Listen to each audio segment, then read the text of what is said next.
خلیفہ کا مطلب تو اتنا انہوں نے اس خلیفہ کو مقدس بنایا ہے کہ ہر کسی کو پتا ہے. مولا کے معنی میں تو ڈنڈی مار لیتے ہیں, خلیفہ کے معنی میں تو اگر ڈنڈی ماریں گے تو پھر تو ختم ہو گئی ساری بات.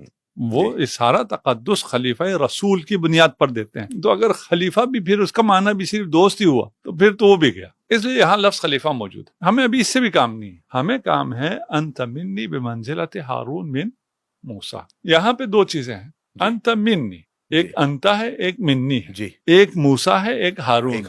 محمد مصطفیٰ کو علی مرتضیٰ سے کیا نسبت حاصل ہے؟ جو موسیٰ کو ہارون سے. موسیٰ اور ہارون کی نسبت قرآن میں موجود ہے, اور وہ 5 نسبتیں ہیں. قرآن میں جو صفات ہارون کے لیے ثابت ہے موسیٰ کی نسبت, وہ ساری صفات ثابت ہو جائیں گی امیر المومنین کے لیے. تو امیر المومنین ہارون کے برابر ہوں گے, ہارون سے بڑھ جائیں گے. ہارون سے کیسے بڑھ سکتے؟ نہیں, ہم آپ سے پوچھ رہے ہیں, ہم نے کبھی بڑھایا جو آپ کہہ رہے کیسے بڑھ سکتے ہیں. انتا منی ہارون موسیٰ, ایک ہارون موسیٰ ہے, ایک محمد مصطفیٰ علی مرتضیٰ. ختمی مرتبت کی جگہ آپ لگائیں موسیٰ اور اس کے سامنے لگائیں ہارون. موسیٰ کے اوپر رکھیں محمد مصطفیٰ اور اس کے سامنے رکھیں علی مرتضیٰ کو, یا ہارون کے نیچے رکھیں علی مرتضیٰ کو. کہاں رکھیں گے؟ ہم تو ٹاپ پہ رکھیں گے. بڑھ گئی پھر تو. ہم تو ٹاپ پہ رکھیں گے کیونکہ محمد کا مرتبہ جو ہے موسیٰ سے بہت اعلیٰ اور عرفہ ہے. قیاس ہی کوئی نہیں ہے نا. ہاں, اور علی جو ہیں وہ محمد جیسے ہیں. محمد جیسے نہیں ہے. جو موسیٰ کو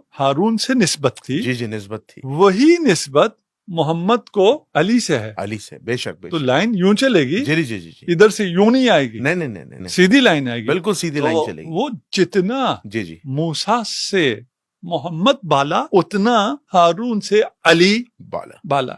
قرآن ہے یہ. جی obviously بات. قرآن ہے, متواتر حدیث ہے. بالکل. دونوں کا انکار کفر ہے. نہیں, انکار ہو نہیں سکتا. انکار کفر ہے.